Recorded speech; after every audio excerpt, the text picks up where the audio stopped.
Olá, meu querido, minha querida, bem-vindo, bem-vinda ao programa Em Frente. Que bom ter você com a gente. Sou o Pastor Silas, aqui da IP de Rolândia, e mais uma vez estamos para falar do quê? Da Bíblia, a Palavra de Deus. Tem coisa melhor? Não tem coisa melhor do que já logo cedo, ou então não sei, a hora que você está vendo esse programa, já que acontece 2 vezes no dia na TV Cultura, às 8 da manhã e às 1h30 da tarde. Querido, melhor coisa, falar a respeito de coisas espirituais, das coisas de Deus, das coisas que o Senhor já tem feito e ainda das coisas que Ele ainda vai fazer, porque Ele fará na minha vida e na tua vida. E como que eu fico sabendo das coisas que Ele já fez?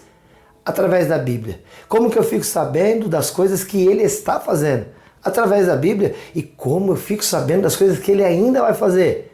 Através da Bíblia. É por isso que nós estamos fazendo um apanhadão, um geralzão da Bíblia, desde Gênesis até Apocalipse. Se você está acompanhando aqui comigo, hoje nós estamos em 2 Crônicas, o segundo livro das Crônicas. Vamos falar um pouquinho desse livro então. O segundo livro das Crônicas, que é continuação exata do primeiro livro das Crônicas. Por que essa divisão, né? Essa divisão existe para facilitar a leitura, querido. Já viu esses livros que tem volume 1, volume 2, volume 3? Porque imagina certos livros que se você fosse ler, né, todo o conteúdo de uma vez, você não daria conta. Existem muitas séries assim, biográficas, bibliográficas, existem muitos romances. Né? Você viu aquele livro O Senhor dos Anéis, por exemplo? É um calhamaço assim. E aí algumas editoras dividem este livro, outras não, e você fica com um livro desse assim, e tem gente que olhar às vezes desanima, então acaba não lendo. Então a Bíblia, ela é dividida para justamente fazer isso, facilitar o nosso entendimento e o nosso aproveitamento, né, e o nosso bom gosto de chegar até ela para ler. Então o segundo livro das Crônicas é continuação direta do primeiro livro das Crônicas. Ele é o 14º livro da Bíblia, nessa sequência de ordem que vem desde Gênesis, que nós estamos seguindo. O livro de 2 Crônicas, ele tem 36 capítulos. Lembra que o primeiro tinha 29. Esse tem 36. Também está na categoria de livro histórico. Bom, qual que é a visão geral? É uma continuação que agora sim entra no reino de Salomão, filho de Davi, e vai falar de todos os seus feitos, e aí abre-se para um novo tempo de conhecimento histórico, onde o livro vai tratar a respeito dos reis de Judá, porque o reino foi dividido em 2 partes, e agora a atenção e o foco maior do livro de Crônicas está nos reis de Judá e não mais nos reis de Israel, como aconteceu nos livros de 1 Reis e 2 Reis.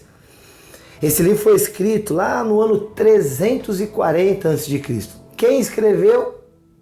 Não dá para saber. Esse livro não tem autor que se identifique lá no início do livro. Então não dá para saber quem foi o escritor, assim como Reis, assim como o 1 Crônicas. Também o livro de 2 Crônicas não nos fala a respeito do seu autor. Provavelmente foram ali os escribas pagos pelos próprios reis para fazer o registro da história.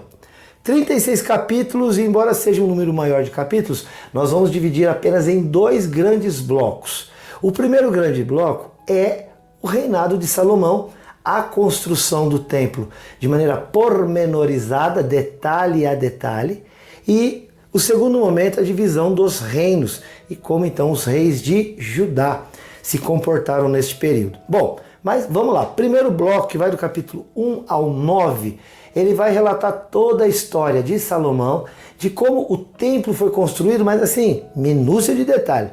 Imagina que ele levou 7 anos para construir este templo. E ele pegou o melhor material que havia na terra. A descrição, que se você for ver, era de material de primeira. Ele não poupou o que ele poderia ter ali ao seu redor para investir no templo que ele iria construir para louvar, adorar e bendizer a Deus. Olha, já vamos tirar lições também disso, né? Ele não se preocupou com quanto ia gastar, não se preocupou como que as coisas seriam. Porque o reinado de Salomão também foi tão próspero, querido, que diz a Bíblia que havia prata assim, ó, na rua. As pessoas caminhavam em cima de prata, por exemplo, porque era uma prosperidade que acho que não teve em outro reino. O rei Salomão foi o mais sábio e por isso soube fazer os melhores investimentos. E a Bíblia diz que ele prosperou. E querido, não houve na terra homem mais sábio do que Salomão. Claro que quando a gente fala, por exemplo, não teve homem mais manso do que Moisés, a Bíblia afirma isso. Não, você nunca vai comparar com Cristo. Compara comigo, com você, com todo ser humano que passou pela terra. Claro que a gente não compara com Jesus Cristo, que Jesus Cristo é sempre o top, o melhor, o maior dos maiores. Ele é Deus. Ele é Deus sendo homem aqui na terra e ele andou em perfeição e em justiça. Mas o Salomão foi chamado de o homem mais sábio da terra. A ponto, querido, que reis, rainhas ouviam da sua fama ao redor e iam lá ver. E aqui a gente tem, em 2 Crônicas, novamente, né, um registro parecido com o que a gente já viu lá em Reis, onde a rainha de Sabá vai até lá com uma comitiva enorme, leva muitos presentes e vai ver o que acontece. E ela fala para Salomão e diz, olha, a sua fama tem chegado longe e eu vim ver o que é isso. E ela, então, eles fazem uma inspeção ali do reino, sob a liberdade, né, sob a autorização do Salomão, queridos, e ela vê coisas que ela fala, olha, nunca eu poderia imaginar que isso existisse. Até a ordem dos funcionários, o uniforme, tudo impecável. E ela ainda fala assim, olha, bem-aventurados os seus escravos. Ela não disse dos seus assessores, daquele, não. Que felicidade deve ter os seus trabalhadores, de tão bem que eles estavam no templo do reinado de Salomão. O templo que ele constrói é algo magnífico, que, como eu disse, até hoje é imitado e copiado. Ele construiu também um templo, a sua própria casa, e levou ali uns 13 anos para ele construir. Querido, que era ali bem ao redor do templo. Então, quer dizer, Salomão, como diz o outro, era o cara, né? Deus cumpriu a palavra dada a Davi. Deus disse a Davi, não vai faltar sucessor que reine no teu lugar, porque eu te escolhi, Davi, e aqueles que vierem depois de você estão dentro dessa escolha, e eu vou abençoar poderosamente. E o Senhor nunca deixou de fazer isso. Aquilo que ele prometeu, ele não volta atrás. Por quê? Porque ele é fiel. Segundo momento, queridos, aí o Salomão, claro que como ser humano, embora sábio, inteligente, rico, morre. Aí dos capítulos 10 a 36, esse segundo blocão, né, nós vamos ter a divisão dos reinos. Os filhos de Salomão, infelizmente, não souberam administrar o que o pai tinha feito. Não souberam. Por que será? Porque eu vou te contar. Porque embora Salomão fosse um homem tão sábio, querido, ele não ficou o tempo inteiro louvando e adorando a Deus, não. Salomão, ele teve 1000 mulheres. E isso não foi uma coisa acertada. Não foi. 1000 mulheres que fizeram com que ele se desviasse dos caminhos do Senhor num determinado tempo da sua vida. Como? Idolatrando. Abandonou o único e verdadeiro Deus e passou a seguir a outros deuses. Misericórdia. Isso não se faz. E como Deus havia prometido a Davi de que o seu sucessor seria bem sucedido, nos dias de Salomão ele não sofreu as consequências dos seus atos. Essas consequências ficaram para os seus filhos, que também pecaram. Porque uma coisa não passou do pai para o filho, não. Cada um leva a sua própria maldade.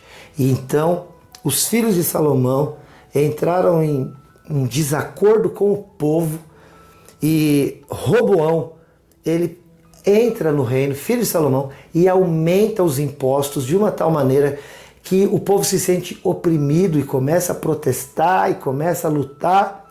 E aí então Jeroboão se levanta e fala, não vamos deixar isso acontecer, dividem o reino. O reino que era formado por 12 tribos, as tribos de Jacó de Israel, passa agora a ter um reino com 10 e um com apenas 2. Que coisa difícil, queridos. Por conta disso, por conta da briga, da divisão, da loucura e da idolatria, Deus diz para eles, olha, não vai ficar assim. Vocês precisam aprender a me servir e me adorar, para que os dias de vocês possam ir bem. E aí então, queridos, Deus manda que o rei da Babilônia, Nabucodonosor, é um nome complicado, né? Nabucodonosor, invada o reino de Israel, e que já estava dividido e destroçado.